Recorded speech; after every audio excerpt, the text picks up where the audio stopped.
नमस्कार विद्यार्थी मित्रांनो, मी सोमेश्वर डोंगरे तुमचं नोकरी सोमेश्वर या यूट्यूब चॅनलवर स्वागत करतो।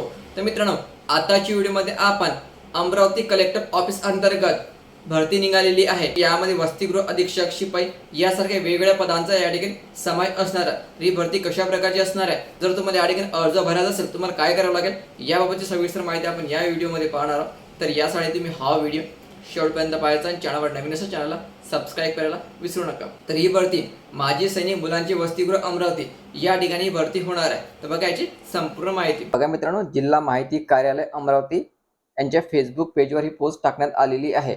यामध्ये बघा, सैनिकी मुलांच्या वसतिगृहात माजी सैनिकांना नोकरीची संधी। तर या ठिकाणी माजी सैनिकांना म्हटलेलं आहे, जर माजी सैनिक जर यांना मिळाले नाही तर इतर विद्यार्थी पण ते या ठिकाणी घेऊ शकतात। माजी सैनिकांना या ठिकाणी प्राधान्य जाणार आहे। तर बघा संपूर्ण माहिती, अमरावती येथील सैनिकी मुलांची आणि मुलींची वसतिगृह येथे माजी सैनिक आणि इतरांना नोकरीची संधी आहे। लक्षात ठेवायचं, माजी सैनिक पण या ठिकाणी अर्ज करू शकते आणि इतर विद्यार्थी पण आपला अर्ज या ठिकाणी भरू शकतात। तर यासाठी दिनांक 13 जुलै पर्यंत अर्ज सादर करण्याचे आवाहन करण्यात आलेलं आहे। त्याची अंतिम तारीख पण या ठिकाणी सांगितलेली आहे 13 जुलै। अशासकीय पदावर नियुक्त कर्मचाऱ्यांच्या सेवेचा कालावधी या जागा रिक्त होत आहे। यात सहाय्यक वसतिगृह अधीक्षक, चौकीदार, माळी बघा, सहाय्यक वसतिगृह अधीक्षक 2 जागा, चौकीदार 1 जागा, माळी 2 जागा, सभे कर्मचारी 2 जागा, स्वयंपाकी 4 जागा।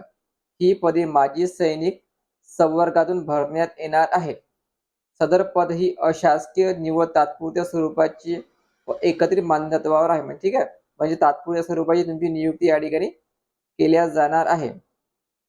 माजी सैनिक इतर नागरिकांना सैनिकी मुलांचे वसतिगृह अमरावती येथे सहाय्यक वसतिगृह अधीक्षक आणि चौकीदार पदासाठी निवासी राहायचे आहेत। लक्षात ठेवायचं, सहाय्यक वसतिगृह अधीक्षक आणि चौकीदार पदासाठी या ठिकाणी निवासी राहावं लागणार आहे।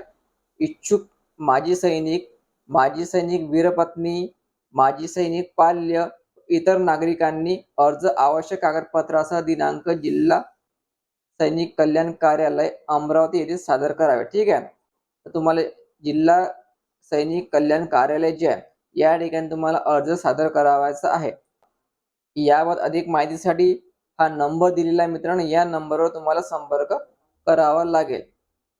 यामध्ये बघा, तसेच माजी सैनिक संवर्गातून उमेदवार प्राप्त झाले नसले इतर नागरिकांना संधी देण्यात येते। समजा माजी सैनिक त्यांना मिळाले नाही, इतर विद्यार्थी पण त्या ठिकाणी नियुक्ती केल्या जाणार आहे, पण माजी सैनिकांना अगोदर या ठिकाणी प्राधान्य दिले जाणार आहे, एवढं लक्षात ठेवायचं। ठीक आहे मित्रांनो, ही खूप आनंदाची बातमी आहे। तर अमरावतीमध्ये ही भरती निघालेली असून कमीत कमी 11 महिन्यासाठी तुमची नियुक्ती या ठिकाणी केल्या जाणार आहे। मित्रांनो, संपूर्ण माहिती आपण या ठिकाणी पाहिलेली आहे। तर लक्षात ठेवायचं, ही भरती कंत्राटी असून तात्पुरत्या स्वरूपात तुमची नियुक्ती या ठिकाणी केल्या जाणार आहे। तर यामध्ये जर माजी सैनिक सापडले नाही तर इतर विद्यार्थ्यांची नियुक्ती त्या ठिकाणी केल्या जाणार आहे। संपूर्ण माहिती जर लागत असेल, हा जो नंबर दिलेला या नंबरवर तुम्ही संपर्क करू शकता किंवा हा जो ऍड्रेस दिला अमरावती कार्यालयाचा तर या ठिकाणी जाऊन तुम्ही चौकशी करू शकता। कारण सांख्यिकी अपडेट आली की त्या व्हिडिओ बनवून मी तुमच्यावर नक्की पोहोचवेन। त्यासाठी चॅनलला सबस्क्राईब करा, व्हिडिओ महत्त्वाचा जास्तीत जास्त शेअर करा। धन्यवाद।